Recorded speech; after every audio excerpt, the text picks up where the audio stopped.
do a lot of work in the community. Businesses call me, and here's what I find. Every entrepreneur and every business falls in the trap in. We're so worried about revenue, we go too wide.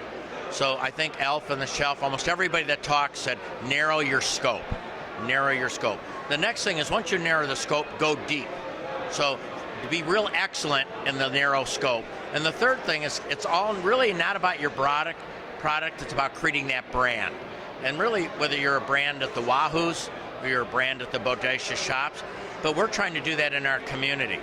We're trying to create a brand, both for the Center for Entrepreneurship and for the Pensacola metro area. So I just spoke to one of the attendees about the financial session, and they didn't realize all that was available out there. Can you speak to what Studer Institute, the Greater Entrepreneur Fund, is doing to help people know more about that? Well, I think what we found out, there were $10 million available with the state. No one from Northwest Florida had ever applied because they weren't aware of it. That's why we created the Greater Pensacola Entrepreneur Fund to navigate. We have the small business, the FBDC is right here in town for Florida. And when we did the Pensacola Business Challenge, we used them like crazy. So you can get your business plan done. You can access capital. I think we had the people that matched Robotics Institute for $300,000 are here, Florida Enterprise.